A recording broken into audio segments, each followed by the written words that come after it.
सुरुवात करताना माझ्या डोळ्यासमोर येतो महाराष्ट्रातील अहिल्यानगर जिल्ह्यातील सावरगाव या गावातील एका युवकाचा कार्यपट. सर राहुल पाटील नावाचा एक युवक सोशल मीडियावरती अधिक चर्चेत आला.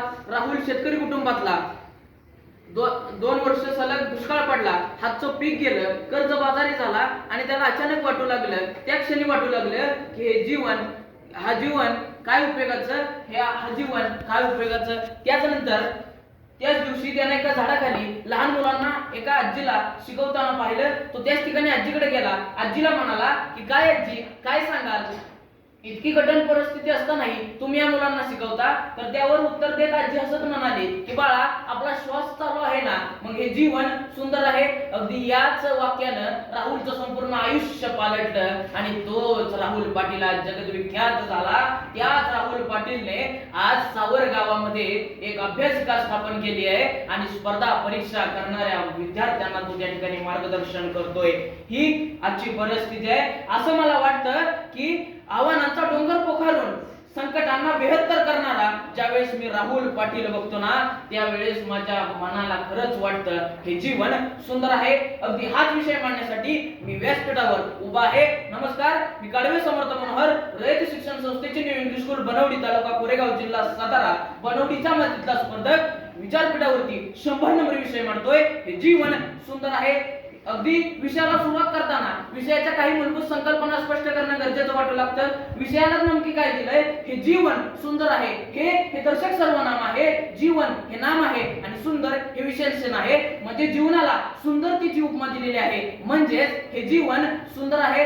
अगदी विषयाच्या सुरुवाताला मला असं वाटतं, आपलं काय झालंय माहितीये ना, आपण दुसऱ्याचे जीवन चांगलं आहे का हे पाहता पाहता स्वतःचे जीवन सुंदर आहे का हे बघायचं आपण विसरूनच गेलेलो आहोत. मग मला प्रश्न असा निर्माण होतो की नक्की आपलं जीवन सुंदर आहे का. यापुढे भगवान श्रीकृष्णांनी भगवद्गीतेमध्ये लिहिलंय की सर्व जन्माशेवटी मनुष्य जन्म पावे पाठी, या करी उत्तम किरीटी मी रचली नाही. लक्षात घ्या, आपल्याला 2 हात आहेत, 2 पाय आहेत, 2 हात आहेत, 2 पाय आहेत. पण ज्यांना 2 हातही नाहीत, 2 पाय नाहीत, त्यांनी काय करायचं.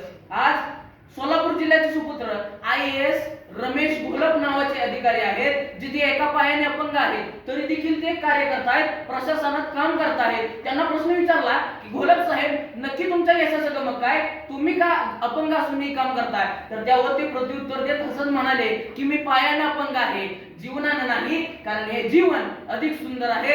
त्याच्याही पुढे जाऊन मला असं वाटायला लागतं की डॉक्टर APJ अब्दुल कलाम साहेबांना प्रश्न विचारण्यात आला की कलाम साहेब, काय सांगाल, तुमच्या जीवनातला सुंदर क्षण कोणता. तर यावर डॉक्टर APJ अब्दुल कलाम साहेब उत्तर देत असताना म्हणतात की ज्या वेळी अपंगांना त्यांच्या चपलीचं ओझं सहन होणार नाही, त्यावेळी त्यांना 14 ग्रॅमच्या कार्बनच्या स्लीपर ज्यावेळेस तयार होतील ना, तो माझ्या जीवनातला सुंदर क्षण आहे. अगदी 14 ग्रॅमच्या ज्यावेळेस कार्बनच्या स्लीपर तयार होतील ना, तो माझ्या जीवनातला सुंदर क्षण आहे, असं स्वतःला वाटून घेणारे ज्यावेळेस मी डॉक्टर APJ अब्दुल कलाम साहेब पाहतो ना, तेव्हा मनाला खरंच वाटतं हे जीवन अधिक सुंदर आहे. याच्याही पुढे जाऊन असं वाटायला लागतं की आपलं जीवन सुंदर आहे, आपण या जीवनाचा मनसोक्त आनंद घेतला पाहिजे. याच्याही पुढे जाऊन असं बोलायला वाटायला लागतं की मनोज कुमार शर्मा नावाची व्यक्ती की जे 12वी नापास आहेत, त्यांना घरातून लोक म्हणाले की तू जीवनात हरला आहे, पण त्यांनी सुरेश भटांच्या त्या वाक्यातून घरातल्यांना सांगितलं की विजलो जरी आज मी, हा माझा अंत नाही, पेटेन पुन्हा नव्याने,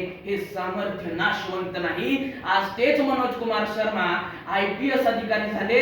2005च्या ऑल इंडिया एअर रँक 121 मिळाला आणि IPS अधिकारी झाले. म्हणजे ते म्हणतात आणि जगाला संदेश दिला हे जीवन सुंदर आहे. याच्याही पुढे जाऊन असं वाटायला लागतं आपलं हे जीवन सुंदर आहे. अगदी हेच जीवन आपण अधिक सुंदर बनवाल अशी विषयाच्या माध्यमातून अपेक्षा व्यक्त करतो आणि आपला पुढेचा जो टप्पा आहे ना, तो टप्पा आपण असाच यशस्वीपणे या जीवनात आपण शेवटपर्यंत नेऊया, हीच विषयाच्या माध्यमातून अपेक्षा. शेवटी जाताना नितीन देशमुख यांच्या शब्दात एवढंच बोलतो की जळणाऱ्याला विस्तव कळतो, बघणाऱ्याला नाही, जगणाऱ्याला जीवन कळते, मरणाऱ्याला नाही.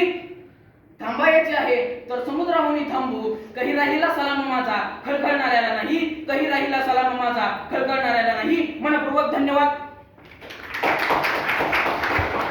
4:44 खूप सी जागृती